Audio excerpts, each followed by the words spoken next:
This is Chiasso, a small town in the very south of Switzerland, on the border to Italy. This small town once had a team in the top flight of Italian football, from 1914 to 1923. As the club of FC Chiasso went bankrupt in January of last year, I thought it would be an incredible opportunity for a truly special FM story. Could we bring the tiny Swiss club back to its former glory in the Italian top flight?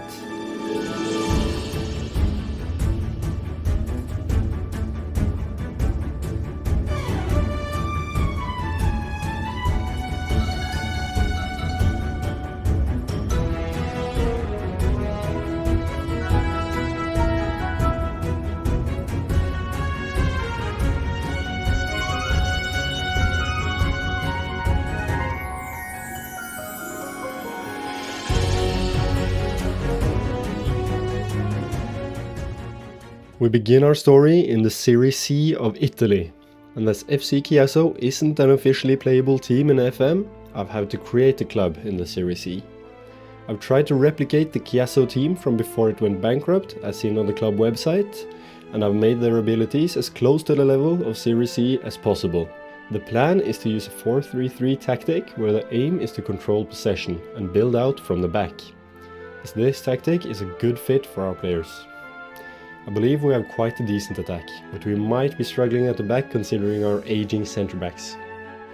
As the squad is extremely thin, with just 14 players at the start of pre-season, we've brought in quite a few players, including 2 rotation options at centre-back in Manuel Lombardoni and Marco Perotta, 3 experienced midfielders in Mirko Ramo, Antonio Vacca and the Spaniard Alex Lopez, as well as a forward in Christian Capone. And as you can see from the season preview, we're expected to be near the top and be fighting for automatic promotion with Atalanta's B team. Now though, let's try to score some goals and get us up and out of this division. Scoring goals was definitely the recurring theme for the first half of the season, with star striker Bruno Damien Camilletti scoring 14 goals in the first 6 months. At the halfway point, we were at the top of the table, with 17 wins and 2 draws. We continued the unbeaten run before losing against Arsignano at the very end of February. Following that loss, we had quite a rocky run-in, where we dropped a fair few points unnecessarily. But, in the end, we won the Serie C with 2 games to go, and we were going up! And in terms of cup play, we were lost in the semi-final of the Serie C Cup against none other than, you guessed it, Atalanta's B team. We initially won 2-1 in the first leg, but got thrashed 8-2 in the second. The players even refunded the tickets of the travelling fans. That's how you know it's bad. But all in all, it was a very successful season, where we also won the Serie C Supercut before going into the off-season break. Now though, we need to make a few signings and build on this brilliant first season.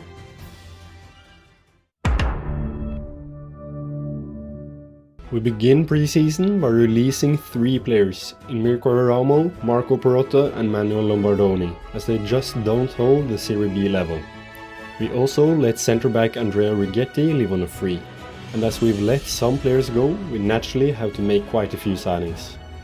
We bring in 4 centre-backs, in which 2 of them, Jeffrey Bruma and Andrea Corbari, are going to be rotation options, and the other 2, Filippo Delicari and Joktor Hermansson, will most likely play the majority of games. We also bring in Giacomo Mansari from Sassuolo for 425k, but he's been injured already after about 5 days at the club and is out for 3 to 5 months. And then the final signing we make is Milan Badial on a free. He actually holds the level of Serie A, but as he didn't get a renewal at Genoa, we swiftly picked him up. In the season preview, we're set in 11th, but I believe we can push a bit further up the table with this squad. I'm sort of expecting a top half finish this season, as we'll hopefully establish ourselves as a Serie B team. Well, as we're at the halfway point of the season, we sit in 9th. Kind of as expected. But there's only 3 points between 11th and 5th place. So, if the results go our way, then we can definitely push further up the table, and hopefully be within the promotion playoff spots at the end of the season. But before that, we make a big loan signing from fellow Serie B team Como, in Samuel Ballet. Hopefully this signing will make us even more competitive in the final 6 months. The new man Ballet, in combination with young Carlos Sintra on the other flank, were constant threats.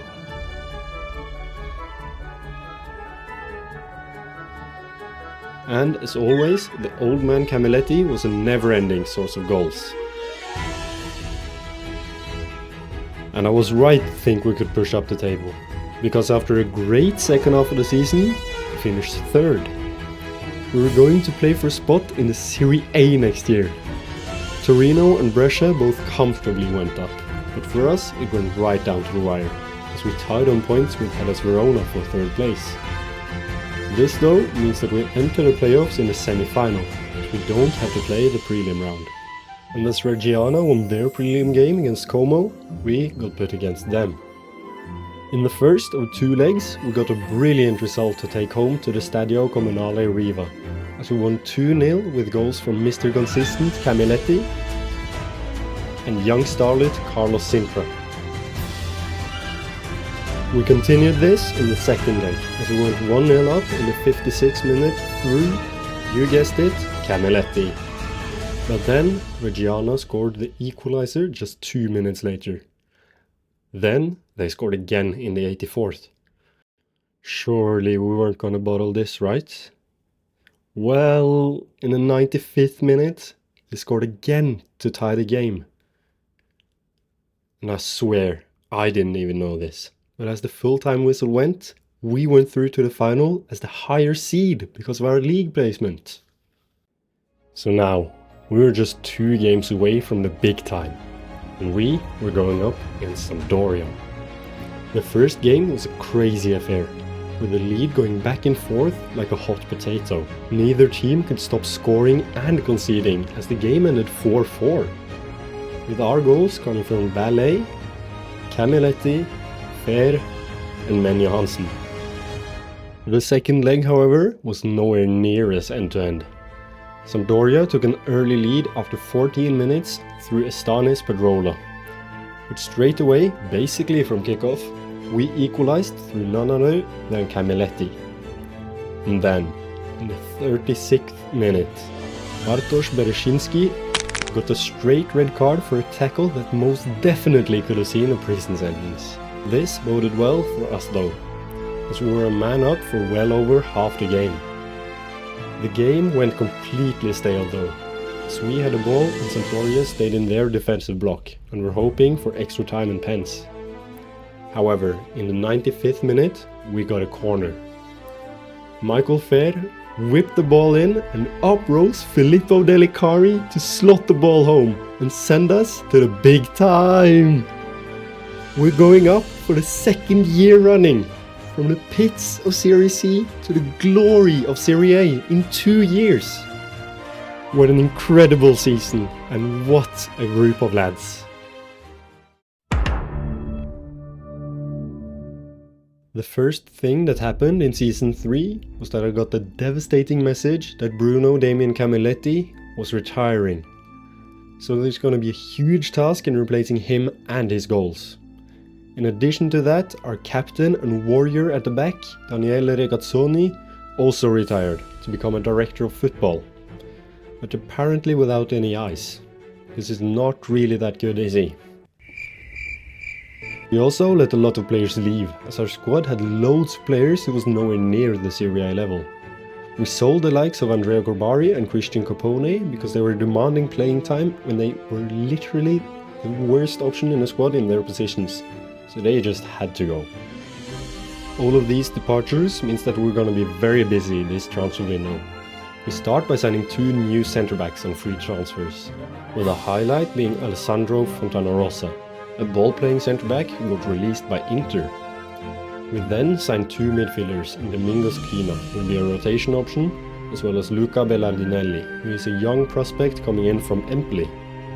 And last but very not least, we signed Sebastiano Esposito on a free. He's already shot up in value to 11.5 million and is a decent Serie A player at just 23 years old. so the fact that we got him on a free is kinda nuts.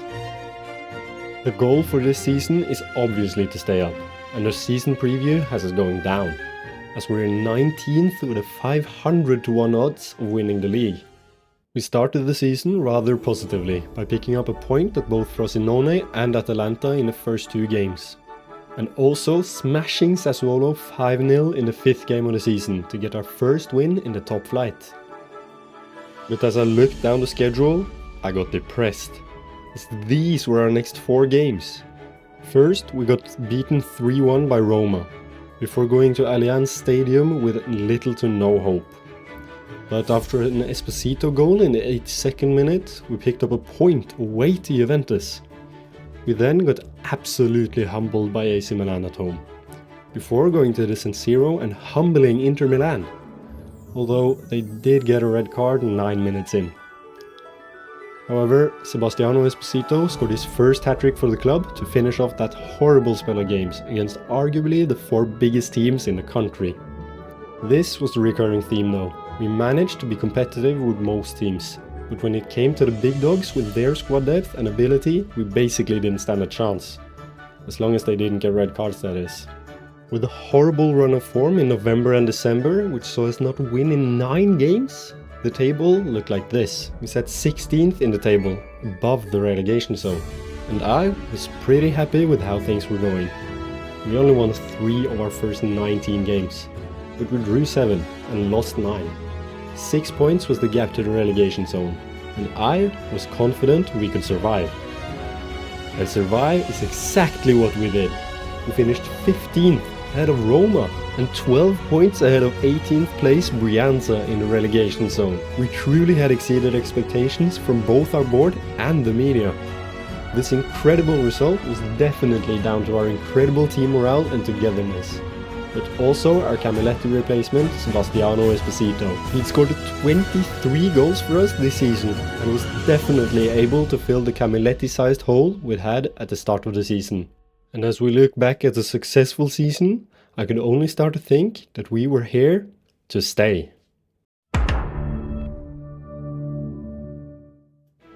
The big news coming out of Chiasso was that Carlos Sintra, the incredible right winger, was sold to Chelsea for a crazy £104 million.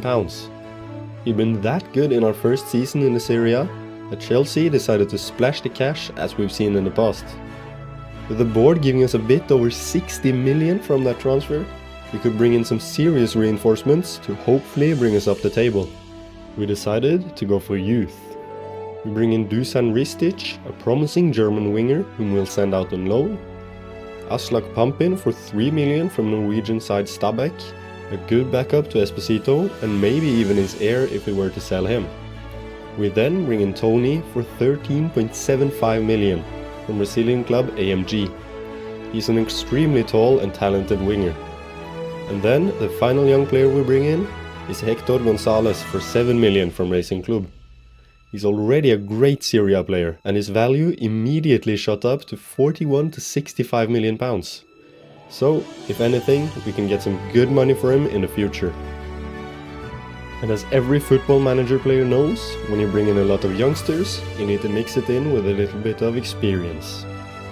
We didn't really do that, but we bring in some slightly older players compared to the teenagers I've mentioned. We bring in a Premier League centre-back in Luizao, a well-travelled winger in Peter Olajinka, a good, promising centre-back in Giorgio Cittadini, and a good and versatile player in Carles Perez from Celta Vigo for a record fee of £17.5 million. So hopefully, with this big investment in youth, we'll be able to continue to stay up and continue to improve. And over the course of the next half a season, the main storyline was that we were in contention of a Champions League spot.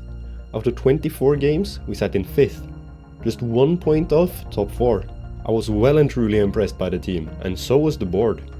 But they only expected the team to get the Conference League spot, and so did I, to be honest, as we clearly overperformed in the first half of the season. But as we drew closer to the end of the season, Champions League was a genuine possibility, because after 33 of 38 games played, we were in 4th with a 3-point gap to 5th. However, Things took a dark turn in the last 5 games. First, we lost 4-1 to Sassuolo, which led to us being tied on points with both 5th and 6th place. Then we only picked up a single point in the next 2 games, which saw us drop all the way down to 7th and tied on points with Napoli in 8th. In the second to last game, we win 3-0 against Palermo, which sees us go all the way back up to 4th. We only need to win against 13th placed Fiorentina to secure our place in the Champions League in just our 2nd season in the Serie A. Fiorentina take the lead after just 7 minutes, but right after halftime we equalize through Esposito. We only need 1 more goal to qualify for the Champions League. However, no matter what I did tactically, we just couldn't get the ball into the back of the net. And as you can see by the table, that means that we don't even get any European football at all, as all the results that could go against us went against us. All in all though, I'd say I'm content with the season.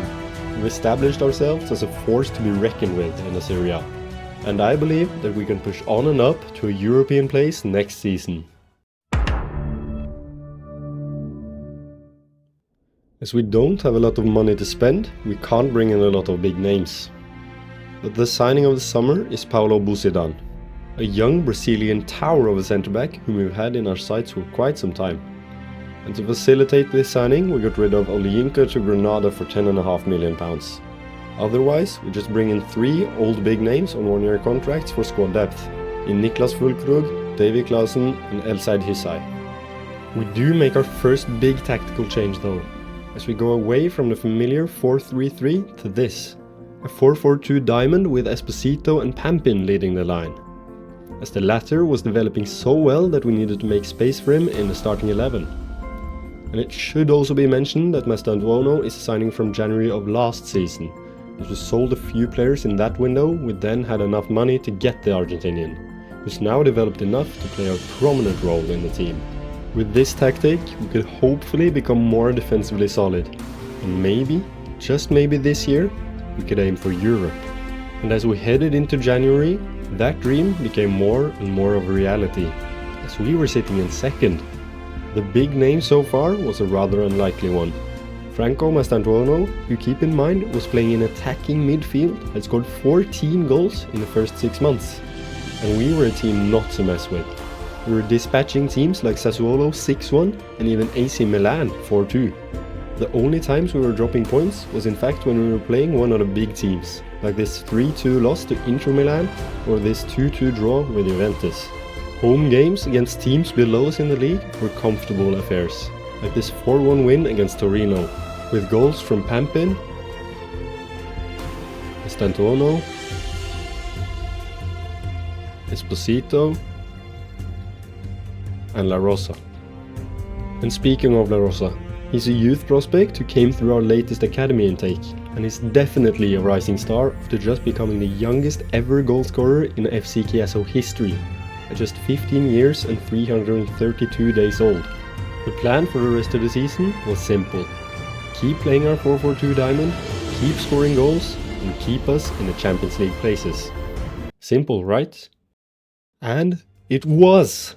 An incredible 3rd place finish with 80 points, comfortably ahead of 4th place Napoli, and well below both the Milan teams, with Inter eventually winning the league as they had to go into playoffs apparently. Pampin ended up tying for league top scorer with Lautaro Martinez, with Mastantuono not far behind. The results in the second half of the season were excellent. We went on a 9-game unbeaten run to kickstart the year, as well as securing some big wins, such as this 4-0 win against Cagliari and this 5-1 win against Bologna. On top of that, we'd only picked up 3 losses, 2 of which came after we had confirmed our qualification to the Champions League. So, with Champions League football next season, I was starting to dream. Maybe, just maybe, this club from the tiny town of Chiasso could go on and win the entire thing one day. But for now, it's just the very beginning of a long journey ahead. So we're heading into European football for the first time. We really need to bolster our squad with some top players. We start by selling our Brazilian winger Tony to Ajax for £36.5 million. before bringing in Sebastiano Gerrard as the big signing of the summer. He's a young Belgian midfielder who's looking like an incredible signing both for the future and the present. We then bring in another youngster, in Mario Barrientos from Boca Juniors. He's a promising striker who will most likely serve as a rotation option, as we already have Esposito and Pampin up top. And for the final 2 transfers before the season starts, we bring in squad players in both midfield and in defense, in Gabriel Vidovic and Valentin Rossier. We begin our European journey at home against Czech side Jablonec.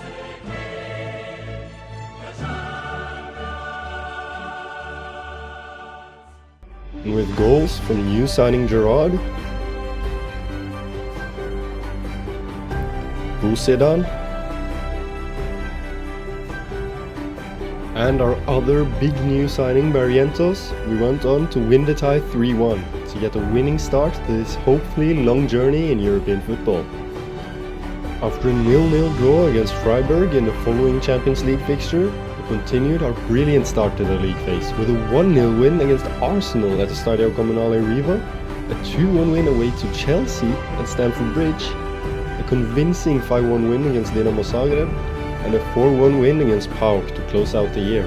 And as we head into January, the standings in the Champions League look like this. We're in second place.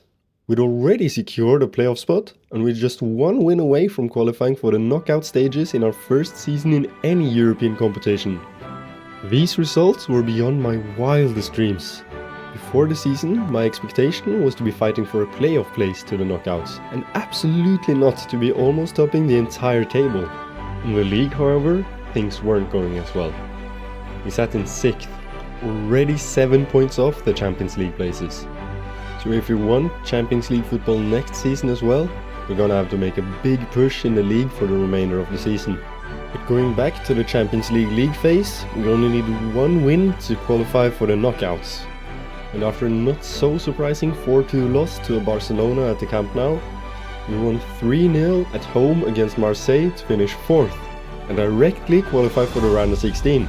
The draw for the round of 16 had me really excited, and thinking we could upset a number of teams and maybe have a deep run in our first ever season in the Champions League.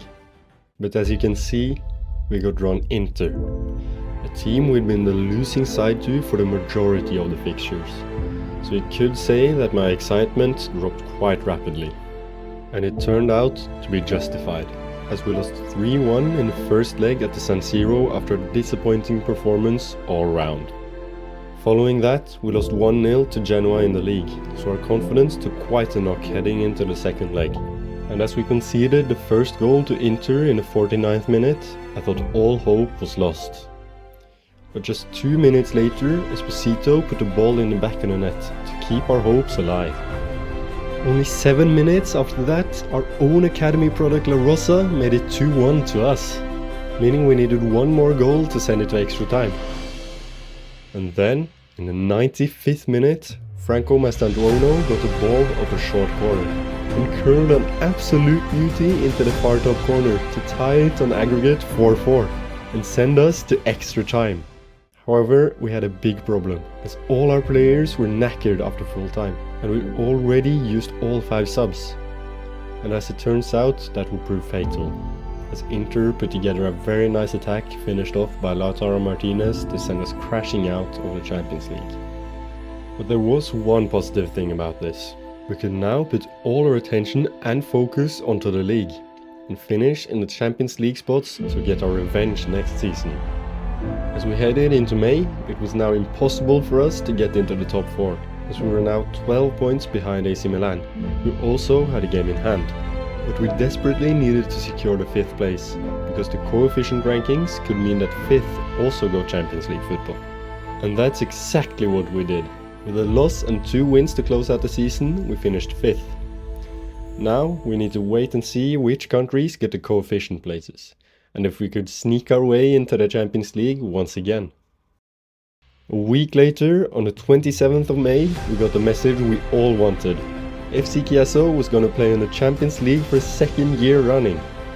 The final game of the season was our last at the homely and familiar Stadio Comunale Riva, as we were moving stadium for next season, 2 years back, the board had agreed to build a new stadium with a capacity of 22,000 people, and with the name FC Chiasso Stadium. I know, what a creative name from the board. But in all seriousness, this was yet another sign of how far we'd come. Rising up from Serie C and now being able to afford to build our own stadium. It's been a truly great story so far, and hopefully one to build on. Pun intended. Even though we didn't get too far in the Champions League last season, I didn't feel like we needed that many signings to progress longer. We do bring in 3 players though. Konrad Leimer as a midfielder and right-back rotation option, Mario Hermoso as a backup at centre-back, and Mario Fick on loan from Dortmund. He's a young, incredibly promising striker whom I've had in my sights for a long time. As the new season is starting, we've got the go-ahead to play in our new stadium, with a decent rise in season ticket sales. Considering our old stadium had a capacity of 12,680, we've almost sold as many season tickets as the capacity of our old stadium. The first game at the FC Chiasso Stadium was a huge success, with us winning 2-0 against Torino, with goals from Pampin and La Rosa in front of an almost sold-out crowd. And after that win, plus a draw in the league, we got the fixture list for the Champions League phase. And it's not looking too bad, to be honest. We've got 4 relatively easy games in Servette, Besiktas, Molde and PAOK, as well as 2 fun and interesting games in Porto and Lille, and finally 2 very difficult games in Bayern Munich and Atletico Madrid. With these games though, I do think we have a decent chance of getting through to the round of 16. We continue our good start to the season by winning 4-1 against Udinese, 3-1 against Sassuolo and 5-4 against Napoli in a crazy game.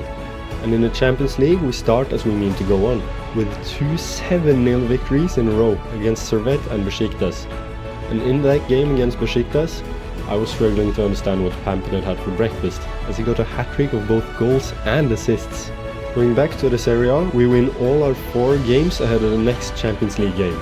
3-0 against Palermo, 1-0 against Spezia, 3-1 against Bologna and 2-1 against Lazio. But now a big test was awaiting. A Champions League game against German giants Bayern Munich. Neither side could get the ball in the back of the net, however, as Esposito managed to miss a penalty in the 59th minute. So the game ended 0-0, and I was genuinely really happy with it, as we'd now proven that we could actually keep up with European giants like Bayern. As we approached the halfway point of the season, I couldn't be happier with the lads. After 19 games in the league, we were sitting in second, just 1 point off AC Milan, and with a game in hand as well. And in the Champions League phase, we were at the top of the table, as we'd won every single game except for the 0-0 draw with Bayern. We'd won 1-0 against Porto, 4-1 against Molde and 5-0 against PAOK. Going back to the Serie A, we'd won all but 4 games. With 2 losses and 2 draws, we're in the best position to attack the final part of the season. After losing to Atletico Madrid in the Champions League phase, we then drew against Lille, in a game in which we had to win to qualify for the round of 16 directly. We then got exactly Lille for our knockout playoff round tie. First we lost 3-2 away, and then we lost 2-1 at home, which meant we were knocked out before the actual knockout stages even began. We didn't really attack the final part of the season in the league either. We started dropping a lot of points unnecessarily and just performing a lot worse all round than in the first half of the season. We drew games against mediocre teams like Udinese, Lazio and Sampdoria, as well as losing against Fiorentina. For the life of me, we seriously cannot beat NSA. We've literally lost our last 5 games against them. All of these points we were dropping meant that AC Milan slowly but surely drifted away in first place, and they ended up winning the league by 8 points. Once again, it was a season to forget in terms of silverware, but I do believe that if we make the right calls during the summer, and ultimately get a bit lucky throughout next season, I do think we could finally bring home a piece of silverware come this time next season. And so, with another new season, more signings came through the door. 103 million spent, the biggest amount we'd ever spent, but then again we'd seen a profit, since we got 104 million pounds coming in from players sold. We sold Gabriel Vidovic for 12.5 million, Giorgio Cittadini for 19.5, And finally, the big one, Sebastiano Esposito, had been sold to Villarreal for £72 million. Now that's a good amount of profit, considering we got him on a free all those years ago. And then onto the signings. First of all, we activated the 46 million release clause for Roberto Abreu, who's already a world-class player. We then brought in striker William Kalonji for 42.5 million, 16-year-old centre-back Bilal Abrassart for 11 million, and another centre-back in Mikel Pinares for 3.7 million. And finally, we brought in Niklas Hedl, Jared Bowen and Ebrechi Eze on free transfers. Heading into the season, I've made a big decision to move away from the 4-4-2 diamond to try this. The 5-1-2-2 egg, as I like to call it. My aim with this formation is to genuinely just outscore the opponent, while also hopefully being a bit more defensively solid. New signings Abreu, Pinares and Hedl will take the spots of Facco, Gerrard and Seca, with the latter being a controversial decision from yours truly. So if Hedl doesn't perform, Zeka will absolutely retake his place. Even though Roberto Abreu is a world-class midfielder, we just don't have the space for him there, with Gonzalez and Solfrini taking up those spots. So we've decided to put Abreu out on the left wing-back, as he's more or less a perfect fit there. As AC Milan, Inter and Juventus have all got new managers, we're in the driver's seat for winning the league looking at the season preview. And we also have Kalonji and Pampin amongst the 6 favourites for top goalscorer, as well as Gonzalez, Abreu and Jimenez as 3 of the 6 favourites for both Player of the Season and Young Player of the Season. So in other words, I'm really expecting to see some silverware at the end of the season. After 10 league games played, we're sat in 3rd, just 1 point off Napoli in 1st, as we just beaten them 2-1 after goals from Barrientos and Mastantuono to turn the game around and take a huge victory in a true 6-pointer. And as you can see, we're smashing it in the Champions League as well. We're in 1st after 3 games, as we've beaten Rosenborg 5-0, Frankfurt 3-1 and AGF 3-0. But we probably won't last too long in 1st, as we have Real Madrid and Liverpool amongst others to still play. As we're approaching January and the halfway point of the season, we've overtaken Napoli to sit in 1st in the Serie A, and we're 3 points clear at the top as well. So things are looking good in terms of silverware at the moment. As for the Champions League phase, we're in 2nd, 3 points off Manchester City, who seem to be running away with the league phase already. Since the end of October, we've drawn against Rennes 1-1, lost 2-1 to Real Madrid, as well as won 5-0 against Besiktas. Not so surprising to lose to the 15-time winners, but at least a good way to close out the year with that 5-0 win. The Fiorentina curse is well and truly alive though, as we lost 3-0 in the league to them, and now also lost in the Italian Supercup semi-final, on penalties. I really just don't understand how we keep losing to them. After a humbling 4-0 defeat to Liverpool, as well as a 2-2 draw with Aston Villa in the Champions League, we end the league phase in 11th, just 1 point off the top 8. We do, however, get a favourable draw, as we get Celtic in the knockout playoff round. After a 1-1 draw at Celtic Park, we welcomed the Scots to Italy by winning 3-0 in front of a sold-out FC Chiasso stadium, which has now been expanded, by the way, to fit 29,750 people. With goals from Pampin, La Rosa and Solfrini, we could move swiftly on to the round of 16. Here though, we didn't get a very favourable draw, as we got Liverpool. But I was actually feeling good about our chances, despite the 4-0 defeat to them earlier in the season, as we'd been playing some of our best football in recent weeks. The first leg at the FC Chiasso Stadium was a very tight affair, with us taking a 1-0 advantage going into the second leg, after Hector Gonzalez of all people had sent us in the lead after 70 minutes. The second leg was almost identical to the first, with a tight game which once again ended up going in our favour, as Mastantuono put us ahead in the 65th minute. So after a 2-0 win on aggregate, we move on to the quarters. In the league, we're still at the top of the table after 30 games played, but we're now 4 points clear of Napoli in second. A lot of games in the league were evenly fought games, like this 2-0 win against Torino, with Mastantuono and Solfrini scoring the goals late on. But some games were very easy, like this 4-0 win against Cagliari, or this 4-1 win against Roma, with Hector Gonzalez scoring a brace. As for the Italian Cup, we've made it to the semi-final after beating Brianza 2-0 and finally beating Fiorentina with another 2-0 win. In the first leg against Juventus, we managed to scrape a 2-1 win, after goals from Barrientos and Mastantuono. Going back to the quarterfinals of the Champions League, we're playing at home in the first leg, against Bayer Leverkusen.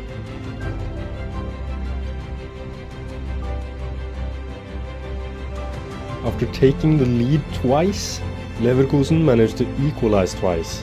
But straight after Leverkusen equalized for the second time, Mario Barrientos scored, which means that we're taking a 3-2 lead going into the second leg. After a goal from Junior Krupi, we scored twice through Pampin to take the lead 2-1. Which was also the final result. We're actually through to the semi-final of the Champions League. The second leg of the Italian Cup semi-final was a huge success. We once again won 2-1 against Juventus to secure our place in the Italian Cup final for the first time in FC Chiasso history. And we're actually on for a treble at this point, as we're now 7 points clear in the Serie A with 5 games to go. We're in the final of the Italian Cup, and we're now also in the semi-final of the Champions League. What a season this could turn out to be. In the first leg against Man City, we take an early lead through Mastantuono. Before Haaland and Ansu Fati scored 2 in quick succession right before halftime to take the lead 2-1.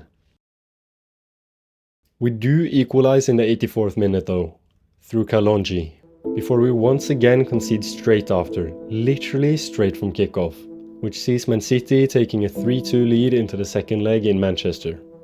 Before the second leg, we once again drop points to Fiorentina in the league, which means that we have to win 2 of our last 3 games to secure the Serie A title. At the Etihad though, we once again take an early lead, this time through Solfrini. We then double our lead in the 31st minute through Pampin, meaning that we're in control of the tie. We're just 60 minutes away from a Champions League final. But not long after the break, we concede. And at this rate, we're going to extra time.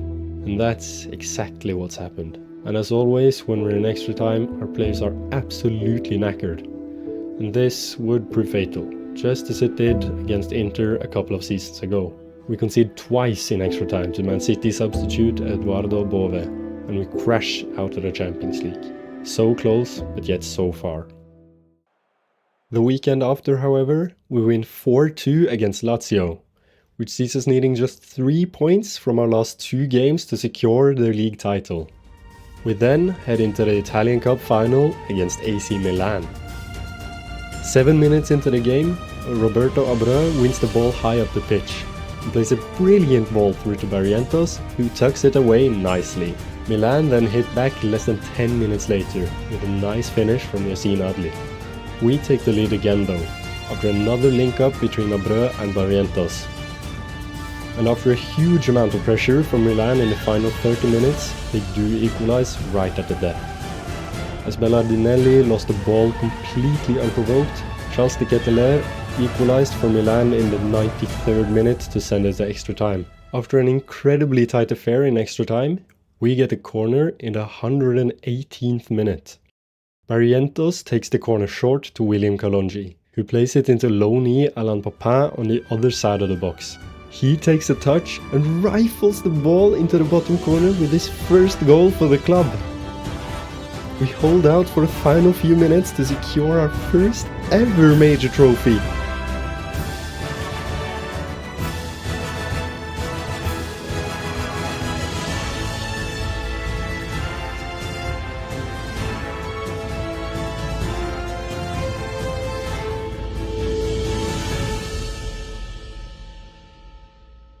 Just 3 days after the final, we lose to Inter in the league.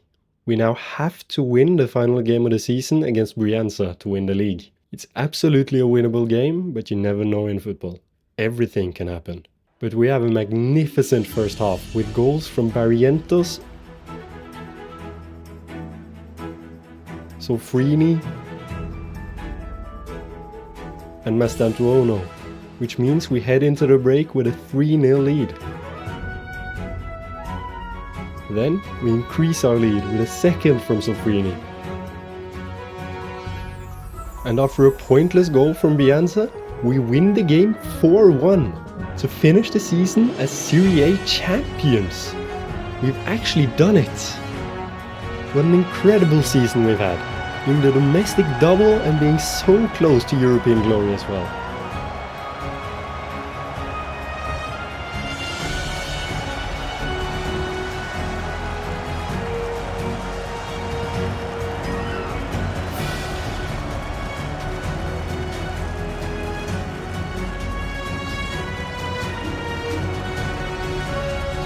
Now we need to first of all party, but second of all we need to dust off the European disappointment and go for glory next season. As we were so close to European glory last season, I feel like we just need a couple of signings to take that final step to win it all. So we're bringing a young Brazilian centre-back with the least Brazilian sounding name I've ever heard, in Ivan. And then we bring in a backup goalkeeper in Vicario and a backup DM in Locatelli, as well as a young Chilean striker by the name Justin Vargas, who's coming in January. We're going to continue to use our 5-1-2-2 egg tactic, and hopefully we can bridge the gap to the European powerhouses of the likes of Man City and Real Madrid. Our performances in the first half of the season didn't really suggest that we were getting any closer to them, as after 6 games in the Champions League phase, we're in 7th with 4 wins and 2 losses. And our performances in the league were also abysmal. We're in 7th halfway through the season, and I realized that we had to revert to our trusty 4-4-2 diamond formation, as the 5-1-2-2 egg was causing us all sorts of problems. At one point we were in 9th, after losing 4-0 against Torino of all teams. So if we were to go for Champions League glory this season, we'd have to step it up big time in all parts of our game. There was one positive thing at the halfway point of the season, as we won our first ever Italian Supercup after winning on penalties against Inter in the final. So that's at least something positive to take from these first 6 months of the season. After a 2-1 win against Nice and a 2-1 loss against Arsenal in the Champions League, we finished 12th in the league phase and would have to go up against Porto in the knockout playoff round. This is a tie I'm very confident we can progress from with no issues, as we've beaten them time and time again in the league phase over the years. And so was the case. We dismantled them 4-0 in the first leg away from home with goals from Abreu, Barrientos, Vargas and Abrasart. Then we secured the aggregate win at home after a 1-0 loss on the night. So now, we'd been given our arguably toughest ever round of 16 draw, Manchester City. But despite that, I was feeling weirdly confident ahead of the first leg at home, and we did take the first jab. As we won 2-1 with goals from Sofrini,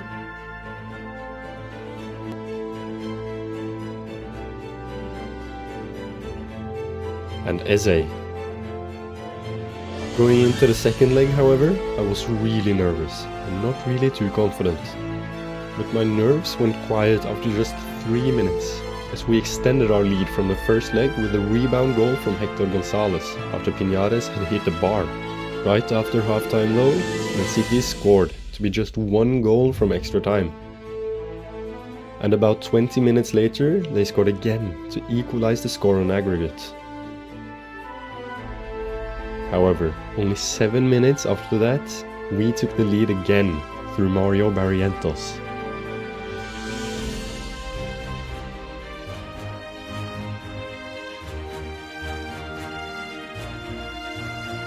And then we got another 5 minutes later through Pampin to secure the win.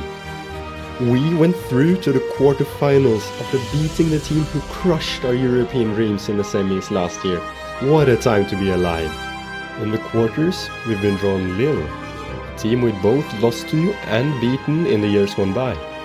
But I was feeling rather confident of our chances this year, as we'd clearly built a team that could keep up with the biggest of teams in Europe.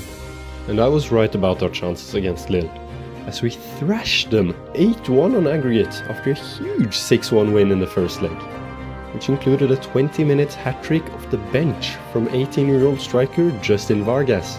What an incredible signing he's been, and for just 850k as well. If we could get past Real Madrid in the Champions League semi-final, we'd be in with a chance of winning all 4 trophies in this 9th season with Chiasso. But most importantly, we'd be just one step away from the holy grail of the Champions League, after an entertaining 3-2 game at home, in which we won after goals from Jimenez, Stefanetti,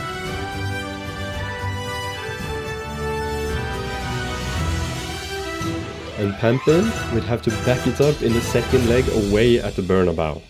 But after giving away a penalty 35 seconds into the game, which Bellingham slotted away, I was getting a little worried. And Camavinga scoring in the 36th minute didn't really help my nerves, as we now had to chase after a goal to only tie the game and not even lead. But right before halftime, Stefanetti won the ball high up the pitch and whipped the ball in, which Pampin headed into the bottom corner to tie the game on aggregate 4-4. And straight after halftime, we came sprinting out the blocks, as we gave Real Madrid a bit of their own medicine, as Barrientos scored just 24 seconds into the second half and restored our lead on aggregate. And that was enough. A 2-2 draw away at the Bernabeu, a 5-4 win on aggregate, and we are going to the Champions League final! We'd already won 2 trophies this season, the Italian Super Cup and the Italian Cup, but we'd been unsuccessful in the league, even after being unbeaten since the 31st of January, which included this 5-0 win against Genoa, where William Kalonji actually scored 4 goals in 20 minutes off the bench. We definitely have ourselves to thank for not winning the league this year though, as our first half of the season was awful and Juventus were just too strong in the end. So it all came down to this, the Champions League final against Liverpool. A chance of a treble. A bit of a scuff treble, but a treble nonetheless. And funnily enough, the Champions League final was at the San Siro, a ground we were all too familiar with. Our squad selection was pretty straightforward, even though we'd stayed injury-free. Zeka was the man in goal, once replaced, but was patient and took his place back, and is the clear number 1. Captain Stefanetti at right back, a no-brainer. Federico Facco on the left, the workhorse every manager dreamed of.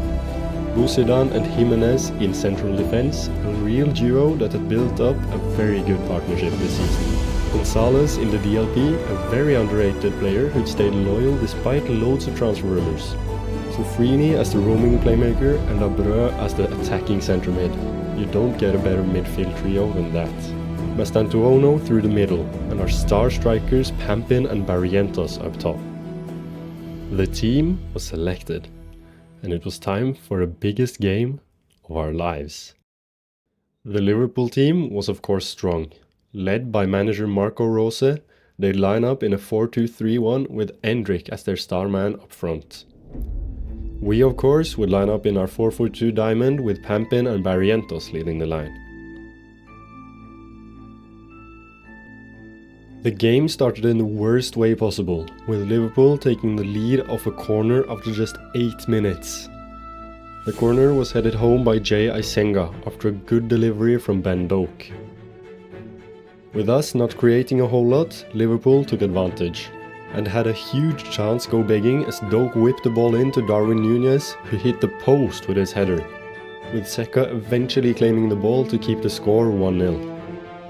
The only real chance we had in the first half came after some brilliant link-up play through the middle, with Abreu eventually getting the ball and driving down the left-hand side, before picking out Mastantuono, who took his shot first time and hit the post.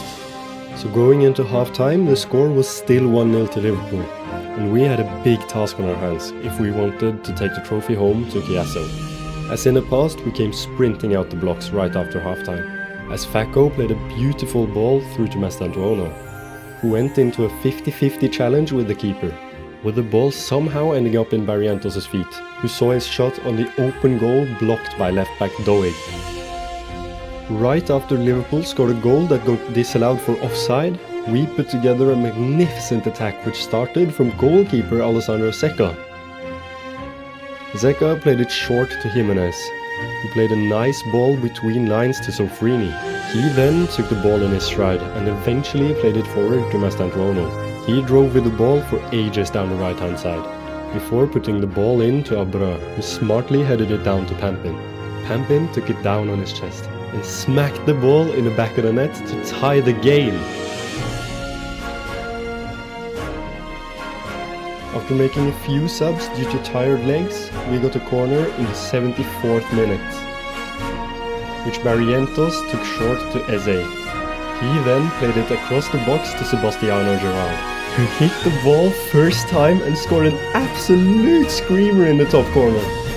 We just need to hold on for 15 minutes now, and the Champions League is ours. But we didn't hold on. We took the ball straight from Liverpool's kickoff, and Eze played a crazy good ball through to Barrientos, who beautifully and gracefully chipped it from 16 yards out to make it 3-1 to us. And now I changed to the 5-1-2-2 egg, but with a defensive twist to secure the game for the final 15 minutes, because there's no way we're losing this now. And that was the case. We held on to win the Champions League final 3-1 against Liverpool. We, FC Chiasso, were champions of Europe. 9 seasons in the making, we'd reached the very summit. We'd achieved all of our goals. We'd done it. What a journey it had been. So many characters, so many heroes, and an incredible conclusion.